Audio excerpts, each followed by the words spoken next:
Richard Skipper celebrates. Every show is a celebration. Each show, Richard delivers the artists you love, showcasing what makes them unique. Never gossipy. The antidote to a sometimes hectic world. Now, here's your host, Richard Skipper. Happy Monday, everyone, and welcome to Richard Skipper Celebrates. And boy, do we have an amazing show planned for you for tonight. And I mean that in every sense of the word. We have the one and only, the amazing Kreskin here on the show today. I am such a fan of Kreskin, and I grew up watching him on so many shows, and I want to tell you how ubiquitous this man is. Just this past week alone, channel surfing, his name popped up in 3 different episodes of 3 different shows. And he's everywhere. We'll talk about that in a moment. But another amazing aspect of the amazing Kreskin is that every year, the very first Christmas card that I get year after year after year is from Kreskin. So I am very excited that he has agreed to join me this afternoon, and we'll be celebrating his life, past, present, and future. You'll be meeting Kreskin in just a few moments, but let's take a look back. You've seen him on TV and in the news. For decades, he's amazed audiences with his uncanny ability to read minds, project thoughts, and see the unseen. He's the amazing Kreskin. The amazing Kreskin. The amazing Kreskin. Kreskin. Please welcome the world's greatest mentalist, the amazing Kreskin. I want you to concentrate. If I say something that rings a bell in your mind, I'd like you to stand and acknowledge it. Let me know where you are. Someone's going to come up to you with a microphone. You wouldn't have to touch it. They'll just kind of hold it to you. Would you concentrate, please? And as I'm speaking to you, I'll jot down my impressions on this pad. With someone amongst you with the name, I want to say Helen, but Helen doesn't seem right. Could it be Helene? Would you raise your hand and let me know where you are here in the house? Does it ring a bell in anyone's mind? Anyone here in the house? Go over to that person there. The usher's right with you right now. And can I ask you this, sir? We don't know each other personally, do we? No. Who is Helene? My daughter. Can I ask you this? Do you have 2 children or 1? 2. Does the initial M mean anything to you? Yes or no? Yes. We've never met before, have we? No, Would this be your other daughter? Yes. Would her name be Mala?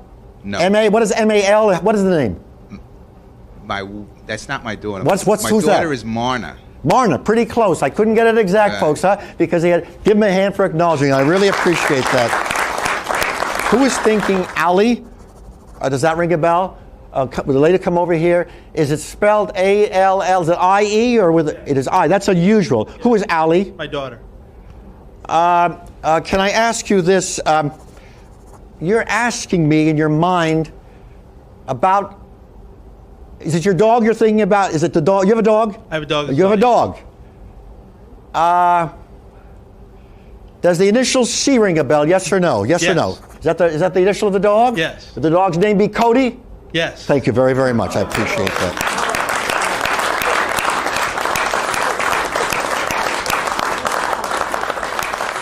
Why don't you over here try to say your name? Ring it over here. Let him try to say his name. Just try to say it. Try to say your name.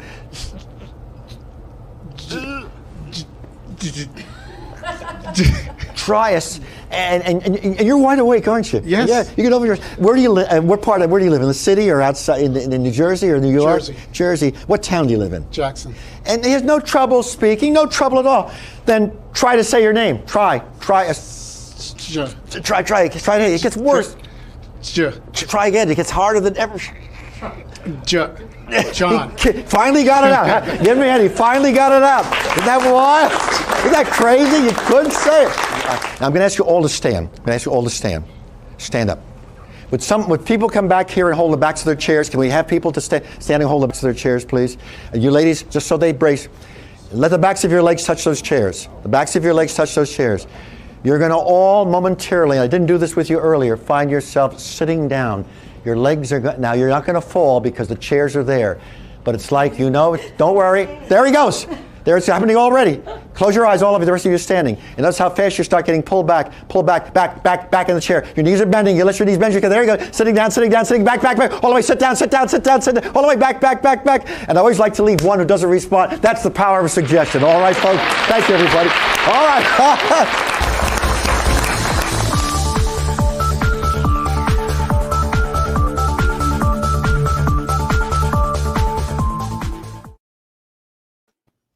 Hello, Kreskin. How are you? Richard, I want to tell you, that was a beautifully put together piece.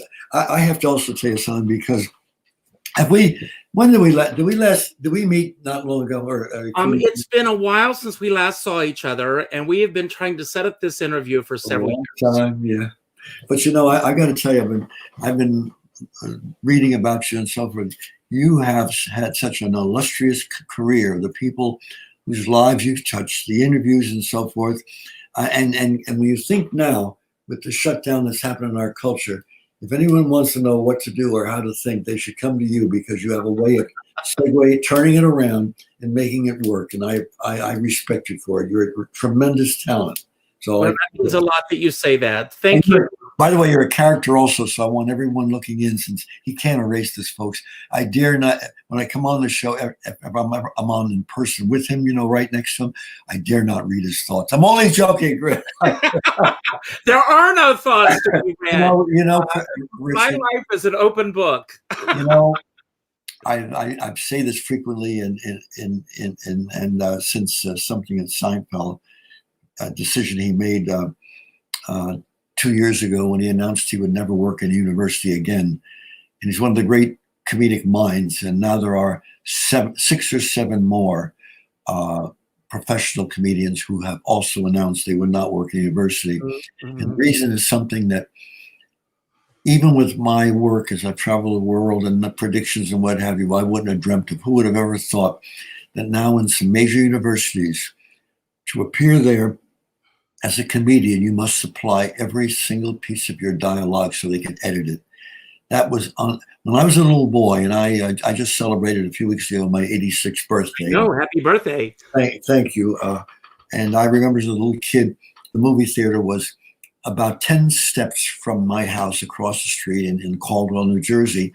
And for 15 cents, you saw on Saturday, I saw a Western, another movie, cartoon, and then the news. And I can remember seeing visions of Franklin Delano Roosevelt at the end of the Second World War, and you could see he's laughing. You couldn't even hear him, but he's slapping his leg. And there's Bob Hope next to him, mocking everything in sight, whether it was Hope or Milton Berle or Burns and Allen and what have you. Humor is one of the great weapons in a period of stress. And if we lose that, we're in trouble. I agree. Absolutely. Well, I want to ask you, how are you doing really in the midst of this crazy world that we find ourselves in? I do want to let everyone know today marks 318 days since our theaters shut down. And of course, I want to begin. You are first and foremost an entertainer. That's with everything else it's behind you, I would put at the top of your resume, entertainer. What did your calendar look like prior to everything shutting down? Well, I've always kept busy. 2 years ago, or a year, it's over 2 years ago now, the airline industry announced that I had flown at that point in my career a little over 3.5 million miles. Wow. And I'm told by people in business that there are not even a lot of pilots haven't flown that many miles. But I'm a very active person. To be very honest with you, I jog every night for 20 minutes. I go jogging. Lately, I haven't done it outdoors. I've done it inside, because of doing it outdoors, you would be doing a nice memorial service the next day saying they just found Kreskin frozen.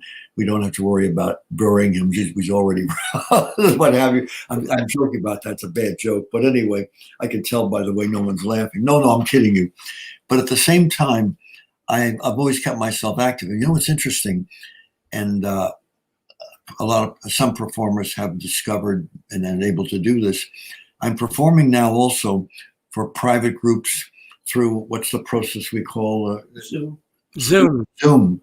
And let me give you an example, which really intrigues me immensely. I prefer to work in person, and my schedule has been hundreds of shows each year. But 3 years ago, on New Year's Eve, I did a performance at a private home in, I think, somewhere in Pennsylvania. It was not a vast audience. It was about 50 some people. It was in his home. And then we get a contact just a week or so before Christmas or what have you. And the gentleman said, we're tired. My people have not been out enough and what have you. And we just can't shut things down. I want to hire Kreskin to do a Zoom show. He saw to it that every single person that was in his audience 3 years ago was in his audience, but he saw to it that they had cameras in each of the homes, 50 some different homes or different some apartments. Mm-hmm. And that was my audience. I did it here in my own home in a theater I have here. And it turned out, and I don't mean this, Skipper, in an egotistical way, it turned out to go tremendously well. And the response was absolutely uncanny because I was able to relate with different members of the audience, do some thought reading experiments. And so for me, I've kept myself busy. I just finished my this is my 22nd book. Wow. And I'm my next book. And my books they're not fiction. I'm not a fiction writer. But I have, through many decades, written books about my experiences because of my travels. 5.5 years touring Saudi Arabia is a story in itself. And then it's finally come to the surface, as I mentioned in this book and discuss. And I've kept this quiet because I have a philosophy in life that whatever our success, we have to share and give something back. Right. Whether we do it with our family, our friends, our relatives, and a society or area, or the general public. And I've been called in 86 crime cases in my life, exactly 86. I haven't, I don't want anybody misunderstand me. No, I have not solved every crime case, and about a third of them, and a couple of stories I'll tell you are absolutely wild, because in one case I was almost murdered, and how I pulled through is part of a movie script that's being put together in itself. But we have to give something back. My brother was a policeman after he left the Air Force or the military for 20 years. He became a policeman for 20 years. And I really feel it's very important in our society. I don't feel that our condemnation, there are bad situations in every profession, but we really need law enforcement. So that's the side of my career that I write about now in my book and what have you. And then the stories that take place, because, and with Carson and more recent people, when I come back from tours, they say, well, how the hell did you work there? Because for me to go into Japan, because I had a TV series years ago called The Amazing World of Kreskin. It was originated in Canada. And the first 2 years, it was the second highest rated program in the country. But this program became popular around the world, and I'd be flying for 2 years. I flew to England every Thursday and flew home every Tuesday, because I was doing one of the series there, and I didn't want to come back and spend some time here in the States working here and what have you. So the stories I can tell you are in themselves almost, my life's been like an adventure. It really has. And a lot of it I could not choreograph because I couldn't foresee it was going to take place. And I'm not a gambler. I'm banned now from almost any casino in the Western world. I can imagine. Including Aruba, where I some years ago I was working, and I don't know, it was the end of the second week or what have you, third week, and I said to my road manager, I think I'm going to go we're closing tonight. I'm going to go into one of the rooms and play blackjack. He says, Kreskin, don't you crazy. You're going to get in trouble. This fellow, I talked to him on the phone because he's going to come on a piece that we're doing about it. Anyway, I went to another casino, and the people didn't know me. The people that knew me were from England, United States, Canada, what have you. So I put down $37 and played blackjack. When it was all over, my road manager was going out of the room, dancing with different gals and coming in and going like that as he saw the chips on the. I said, "Get your ass out of here! Don't make a scene." finally, it got late, and I said, "We're leaving at 3:30. We got to go to the rooms. I got to pack." So we cashed in our stuff, but it was foreign currency. I mean, it wasn't his currency. And I said, "What am I going to do with this?" So I'm in the lobby, and anybody here speak English? And a lot of people did. I said, "Can you help me find a place that I can convert this into U.S. currency?" And the one man said, "Kreskin, we'll drive you there." So it was a couple blocks down. I converted it. Now I'm in my dressing room, and you'll appreciate this because of your life in show business. I said, "Call the guy that booked me. He's staying at the hotel because he's booked for the entertainment for the whole year." We call him. He says, "Kreskin, I know you're leaving. Don't bother me at this hour. It's 2 a.m. I says, "Come to my room. You got to see why." Come to the room, in the bathroom. My road manager opens the door, and he looks and he says, "God damn it, what the hell did you do?" I had $100 bills on the table. I said, "Help me pack these in my pocket, roll them up, because if they open an attaché case or a suitcase and find, they're going to say I'm involved in something." I had taken $37 and left the table with $22,400. Wow. So anytime, and I mention this because you folks are witness, anytime you want to have a poker, no, they won't play. No, I won't waste your time. I like the adventure. Are there other areas of your life that you gamble like that with? I gambled off and on for years, but I didn't. When I played blackjack, and you can ask the people even in Atlantic City, the games would be played before, and I would talk to the pitman all the time because I didn't really have to pay. I could glance at the table and within 10 seconds tell you the kind of cards I should play because my mind kind of was conditioned. That's the way I thought all my life. When I was a kid, my father bought me a deck of angel-back cards. And because my hands were small when I was 6, 7, 8 years old, the cards were smaller. So we had to go to bed early as a kid. And my folks never knew. I told them this years later. But when the lights went out in the house and then, I had the deck of cards and under the blanket of my bed, I practiced with a deck of cards for 1 or 2 hours every night for years. So today, as Carson knew, if you put a deck of cards on the table and said 8 of diamonds, I could cut the cards and say, here's 18 cards because the 8 of diamonds is the 19th. And that's what it would be. My fingers are that sensitive. Wow, that's amazing. Well, I want to go back to your first name. Amazing. No, I'm kidding. Amazing. That's right. I want to go back to, I got to say, the various areas that you put together, and then I learned that you interviewed people on the stage. You've done this for a number of years, I gather. How did you come to go to handle this? Because I think it's brilliant, and it also because your understanding of the industry makes it all the more meaningful. We lost a very, very important man that I'm doing a commentary on a show that I do every Thursday, Larry King. Larry King. He was a remarkable man. I knew him, and I did scores and scores of shows with him. But one of the gifts he had also was, with all his knowledge of show business and all the people, from presidents to what have you, he was a remarkable listener. Mm-hmm. He heard what people said, and that is disappearing from Western culture. Sociologists say, Kreskin, you talk about it. If we do it, we're criticized. The teachers say something, they're criticized.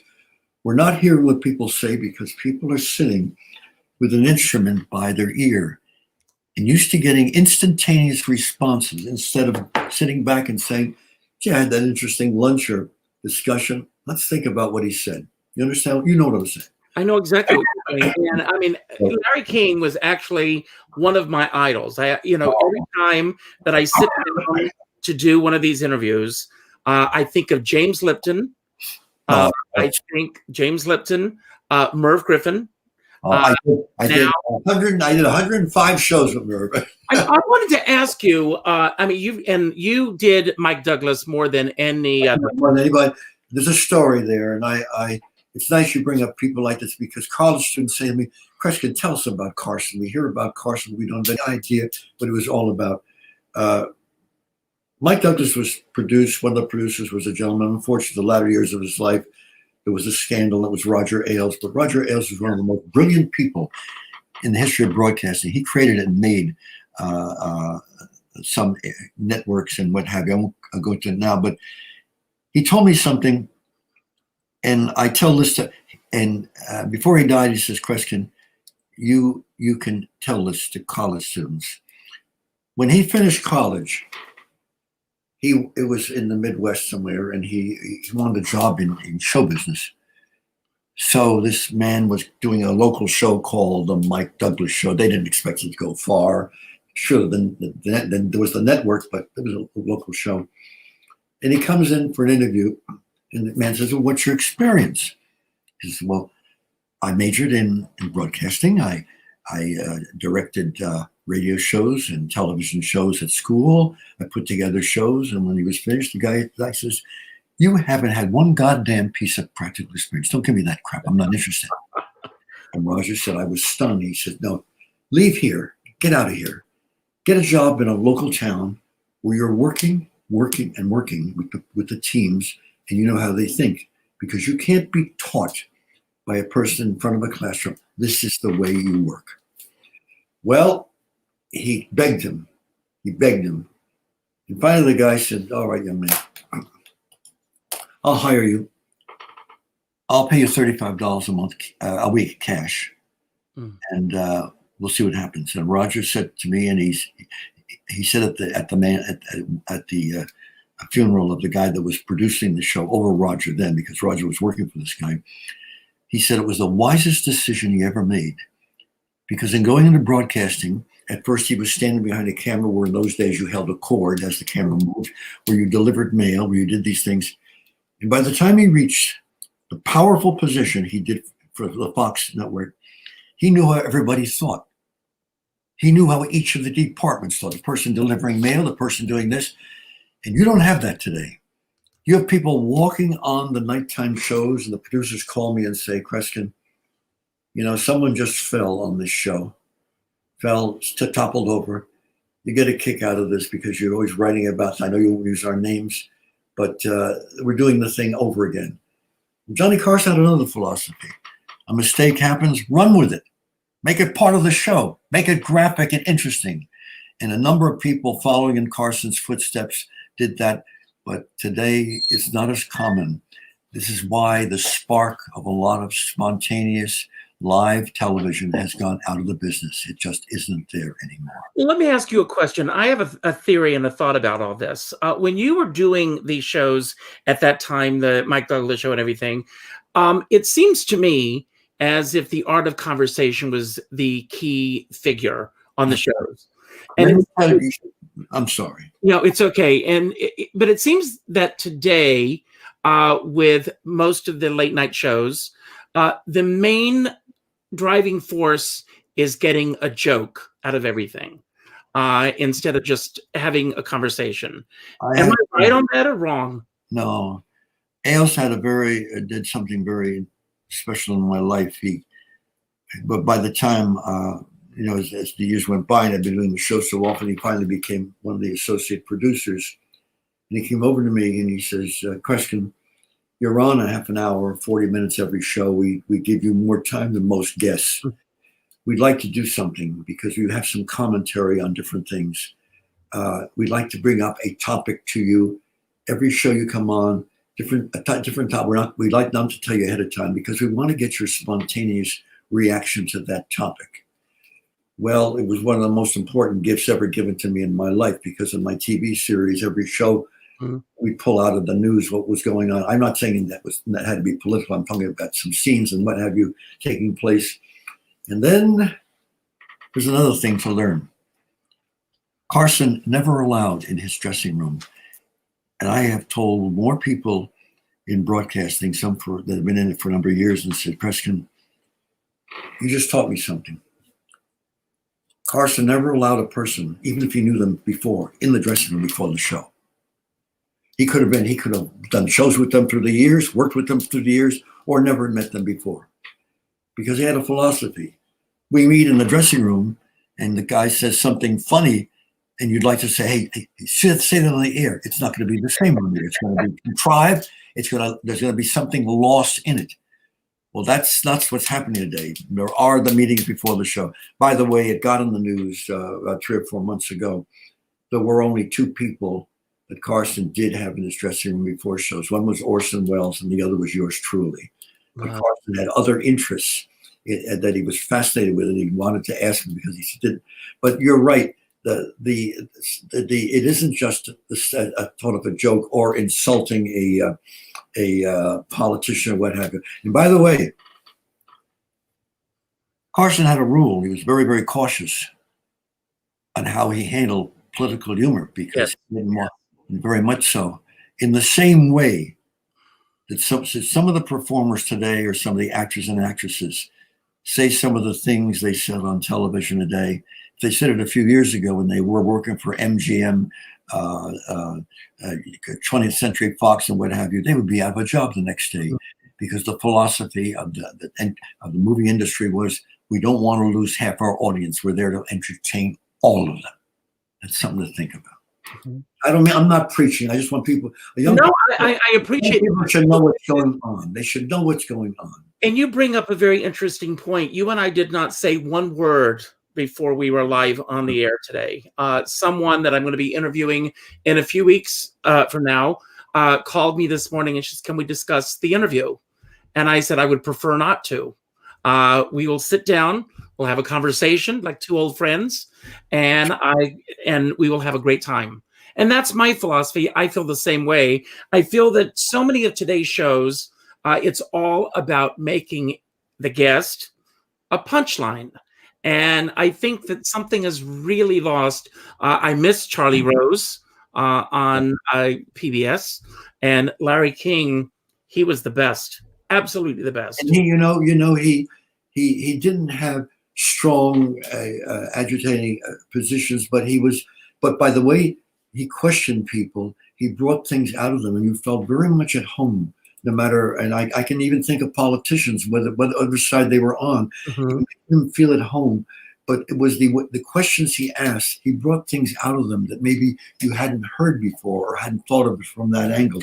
And that's a rare gift. I just in reading about you, I know that you have that ability, but there's other things, folks, that he has too, which I dare not admit. No, I'm joking.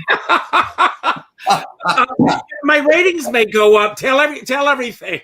As I've said so many times, if we can't laugh at ourselves, we're in a tremendous amount of trouble. I find that, and also, well, an example of how things can go wrong.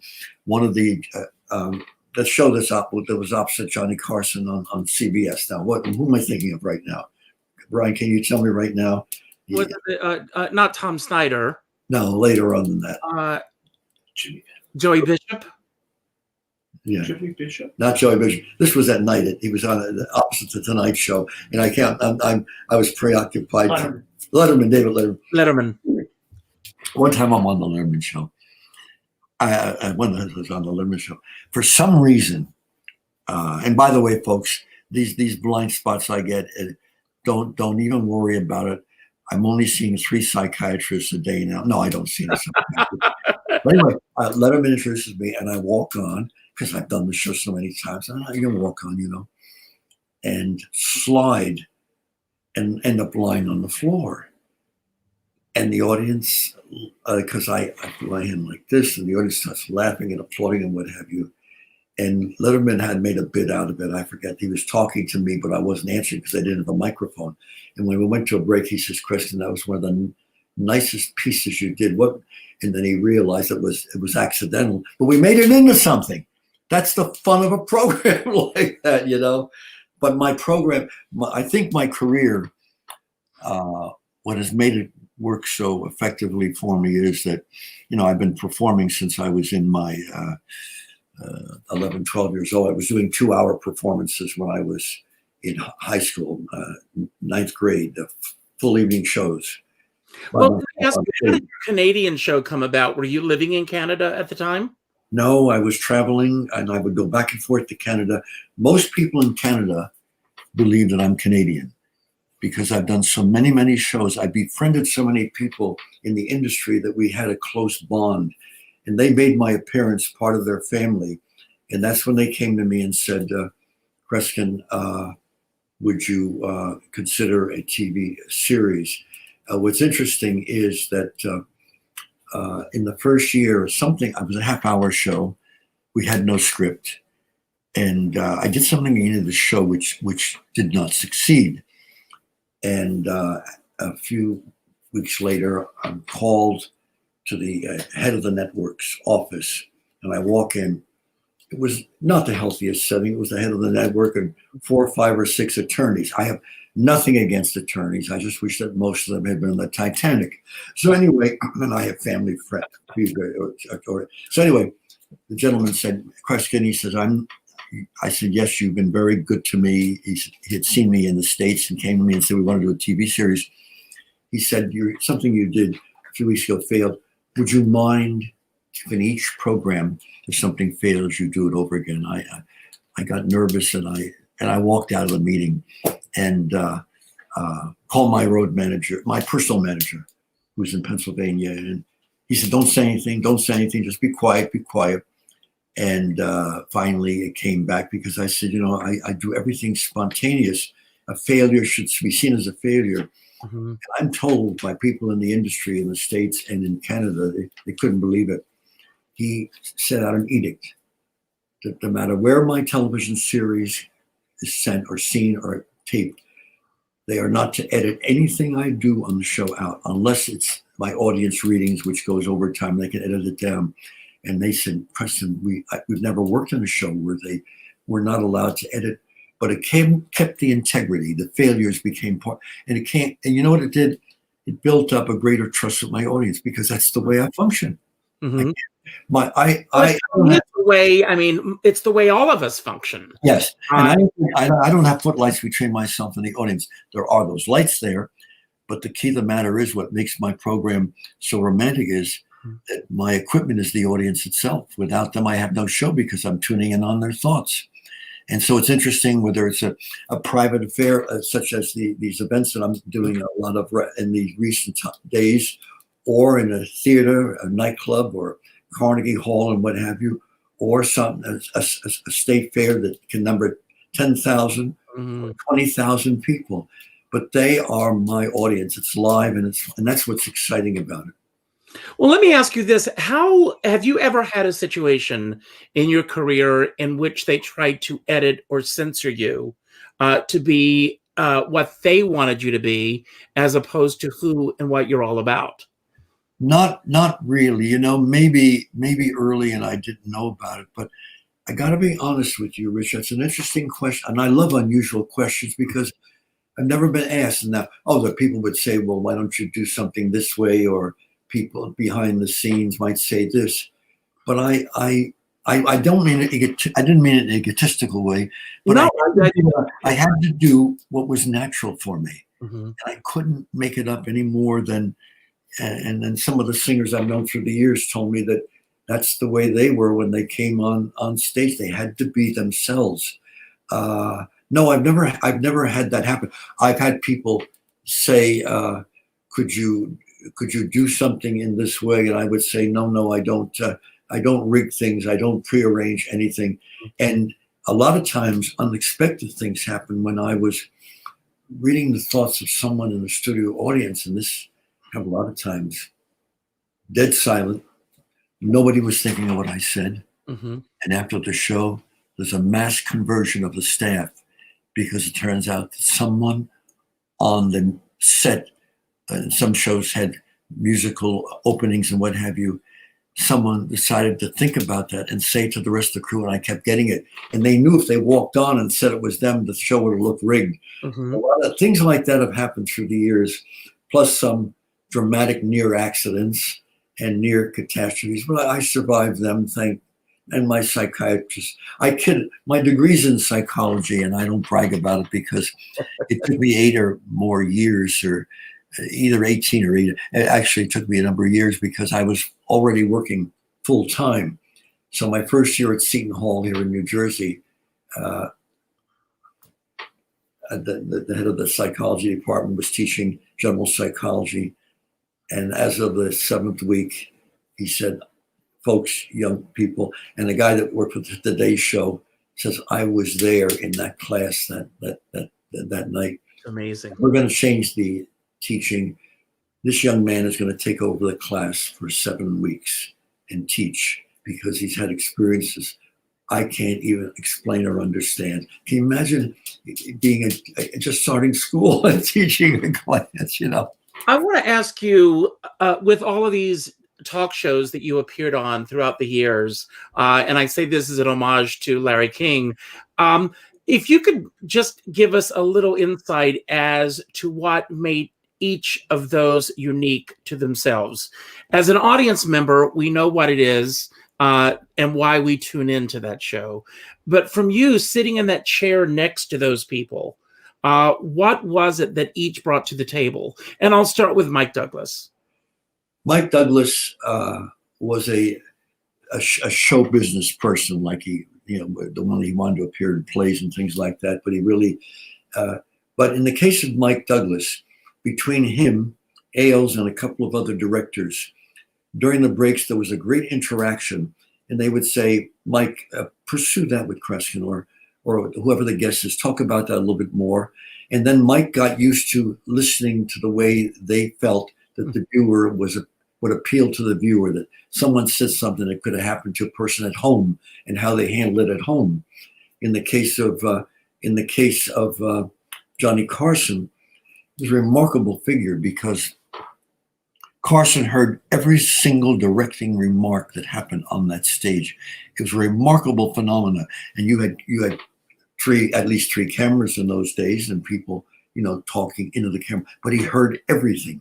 He knew all the directions were taking place. And during the breaks, he corrected some of the breaks now and says, no, I think when we come back, let her sit down here or let her come over because I'm going to bring her over to Kreskin, something like that. So he was able to direct the show, not only as the performer in front of the camera, but as a person that could look at the entire scene. And he had his hands. The other thing about his humor was this, and it was brilliant. Every morning when he woke up, that's when he was in New York or when he was in LA doing the show, he opened the newspapers, went through every page and looked at all the news and saw all the key news stories and called his PR people in the morning and says, I want a humorous joke about this topic, because he found out this is what's going to be on the minds of people because they're hearing it in the news. So he kept on top of the news. A lot of people today don't do that unless they're beset by a barrage of the same thing over and over again. So in a respect, all these people had some kind of quality about them. Now, there were some, you wanted to ask me about someone else. I didn't. Go ahead. This is great. Keep going. But pick one of the gals that's on TV. Can you think of one of the gals? Joan Rivers. Yeah, Joan Rivers was very, very interesting because she and I used to communicate constantly. She had a tremendous sense of humor. Sometimes it got in the way. In the latter years of her career, she made misjudgments and leaving certain shows, talk shows. Here she took over the Carson show in the last years, and the public may not know about this, was given by Carson the agreement, you will be the only one to replace me through the years. But her husband had an idea of doing his own show and what have you, and it wasn't the same thing. She did not have that. We have to know one of the great wisdoms in our lives. I don't care what business we're in. And as we grow up, whether going to school or what have you, know what we can do, but also know what we can't do. And boy, there's an awful lot that I'm skillful. I always say this, I know a tremendous amount about nothing and know very little about anything else. Well, and I'm glad you bring up this point because I don't think a lot of people really realize that the decision for Joan Rivers to go to Fox was solely on the shoulders of Edgar, her husband. He gave her what was at that moment bad career advice. And not only was it bad career advice, but the circumstances surrounding the secrecy of it. Yeah, and not to discuss it with Carson ahead of time and so forth. And he did not know about it. I'm not going into the bad background because a lot of discussions I've had with people are very private and there's nothing to gain from. But you have to. He was very loyal to her to give her the opportunity of taking over and being the one person to do it. You couldn't buy that kind of thing. But we make mistakes, and it's just too bad that happened. But the various people. And the other thing that I hinted to you earlier was a lot of these very, very successful people in the broadcast industry were extraordinarily skillful listeners and heard what was going on and listened to what was going on. Today, we get a kick out of it, and no one will feel offended when I say this. Producers on the different Tonight shows will call me and say, you got to watch this person. Years ago, if you were in the movies, you took dance lessons. If you worked for, and Steve Allen, who was one of the people I revere in my life, one of the greatest broadcasters in history, a writer, a serious man, before he died, in his will, he said, Kreskin, you must do a biography of him. He agreed with me that probably the most powerful figure in all recorded history of broadcasting was Arthur Godfrey. Very few people had the president been assassinated, Eisenhower and the vice president, was quietly decided when I told the story a few years ago in the Daily News in New York, said Kreskin's crazy until they found the discs and what have you. And the president's been assassinated, Godfrey would take over the nation. Because there were discs to be put in every recorder in all major stations that said, this is Arthur talking to you. Just stay here until, didn't say Arthur Godfrey, because his voice is more recognized than any human being alive. The power of that man, no one knows about. And as Steve Allen said, someone, again, the fellow that was ended all the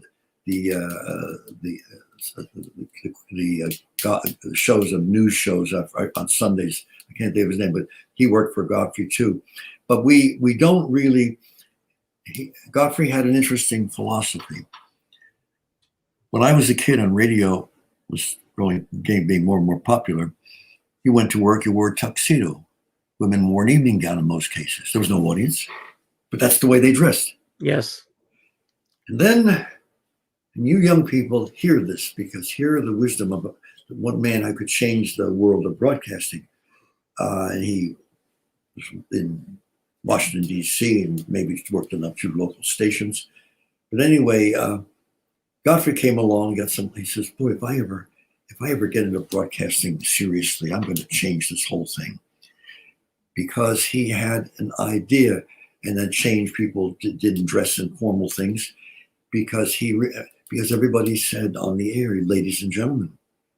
And he said to me many times, this Kreskin, I realize I'm going to work in the morning. The husband's at work. The wife is cleaning the floor and washing dishes. It's not ladies and gentlemen. Look at the rain outside. The guy said it was going to rain, and it's now clear as day. And people started going up on to him, and they felt like he realized one thing. When you were on the air, you were only talking to one person. Larry King knew this, and a number of other people knew this too. And even if the room was full of people, unless they're conversing and not interested in the show, you're talking to one person. To say ladies and gentlemen was a mistake, and it was changed by Arthur Godfrey. That's amazing. Carol Channing, who was a dear friend of mine, she always she said that when she stepped on stage, she was performing to one person, and that was her father. Oh. It was always that one person that she wanted to walk out on stage, and she wanted to please him. I want to ask you this question. You are such a part of popular culture. And as I said in my introduction, and I'm not making this up, just last week alone, channel surfing, your name came up on 3 different shows. By the way, I have a service for Canada, United States, and England whenever my name is mentioned. And fortunately, it hasn't been mentioned in any murder cases, anything else. No. So I get touching. And a lot of times and nothing to do with one side or the other. It's mentioned when they say political things. What do you think you are, Kreskin, or what have you, or sports events. I've been mentioned in every World Series for the past 4 or 5 years. I get a kick out of that, because if you knew my knowledge of, Well, I want to ask you, I don't know anything. when and where was the first time that you were aware that that was happening, that you felt that, I've made a mark here?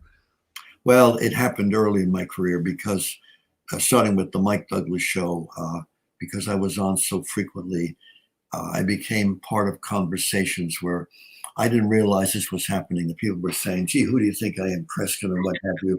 I get a kick out of not this last election, but the election in 2016. Everybody, and I say to college students and I say to high school students, don't pay attention to surveys.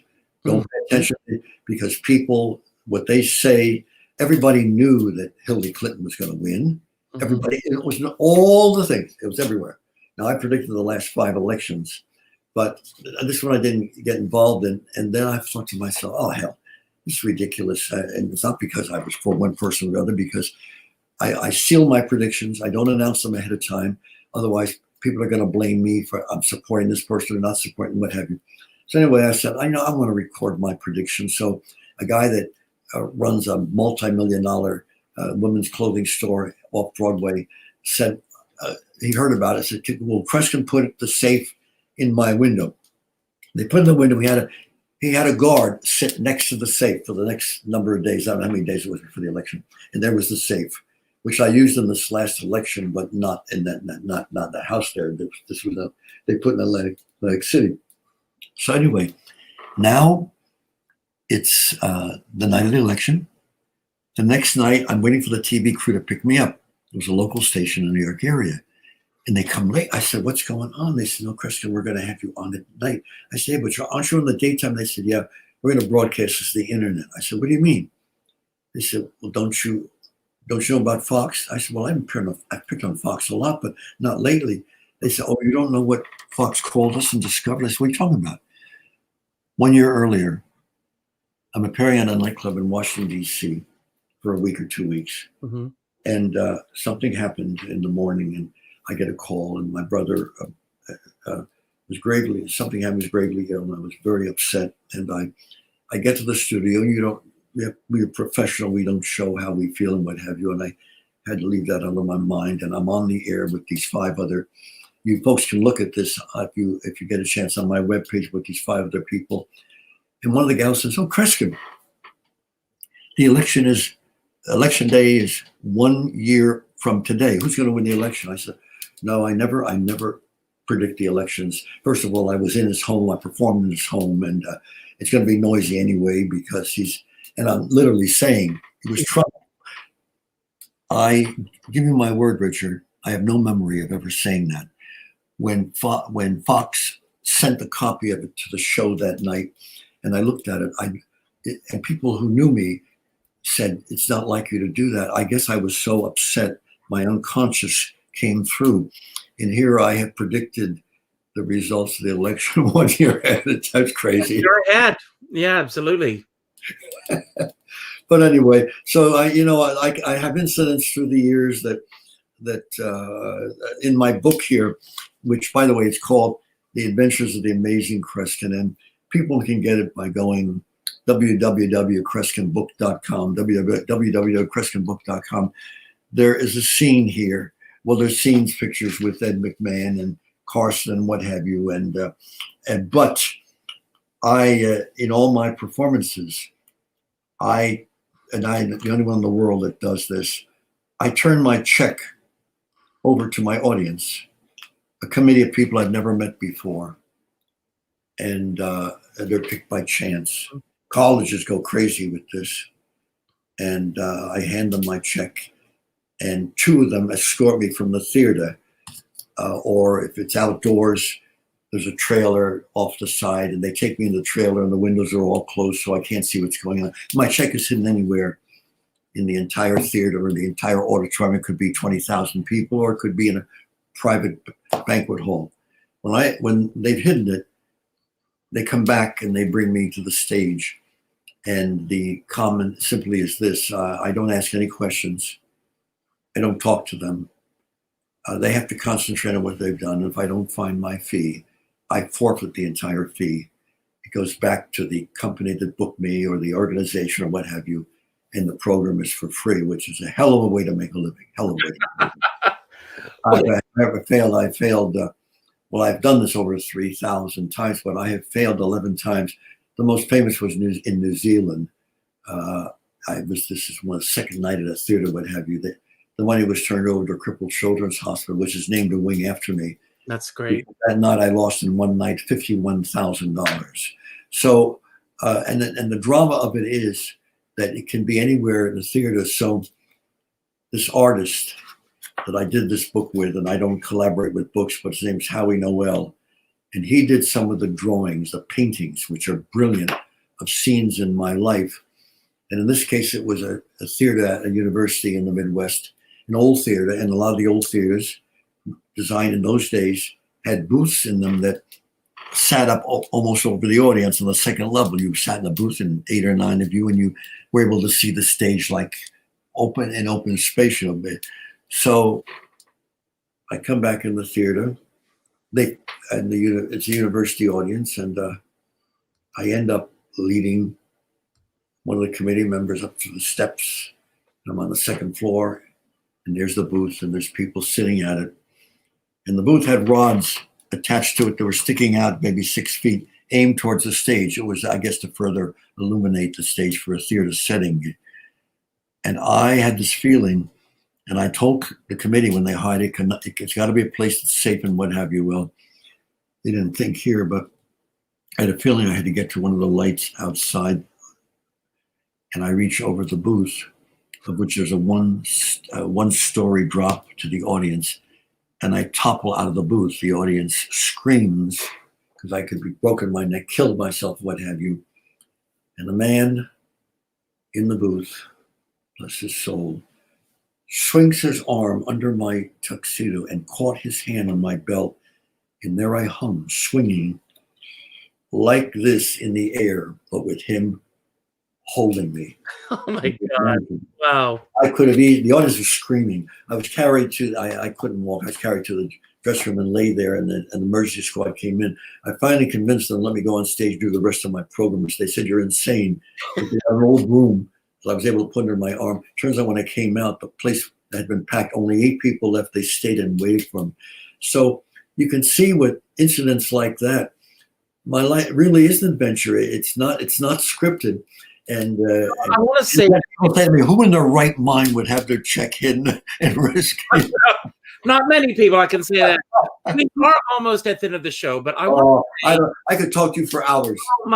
Well, I hope you'll come back sometime. I will. That I foresee. Well, I want to. I'm sorry. What was that? That I foresee coming back. Okay. Oh, that's great. You are such. Excuse me for going there, an amazing person. Okay. You are self-made. You are unique. There is only one Kreskin. There's no one else like you.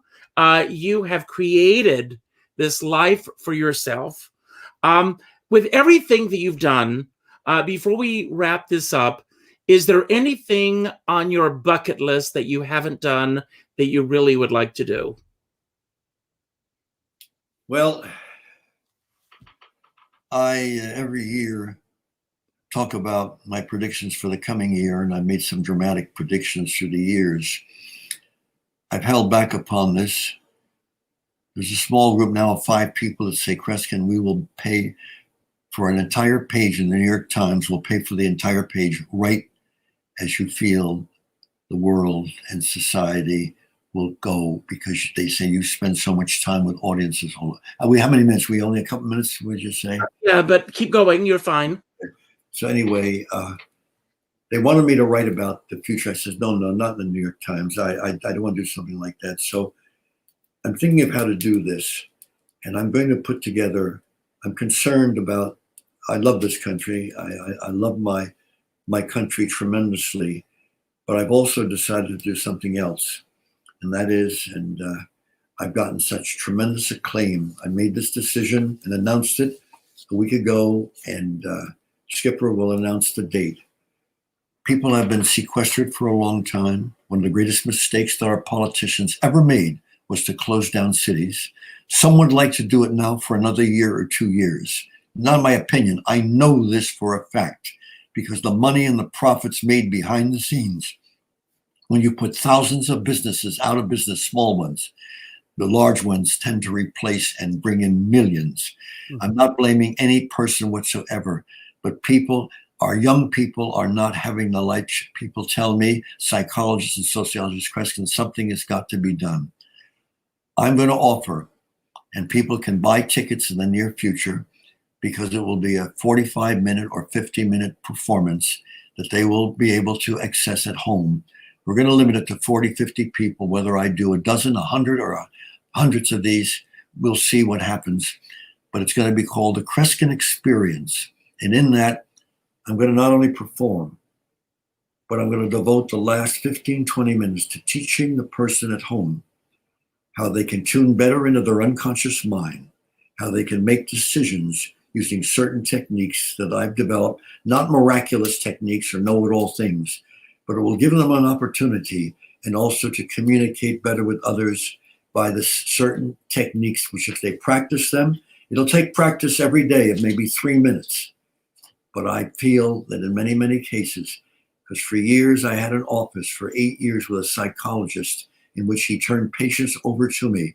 And it was in my teens, up until age 28 or so, and he said it helped change their lives. It's not a miracle thing, but I want to give this back as an opportunity to help others.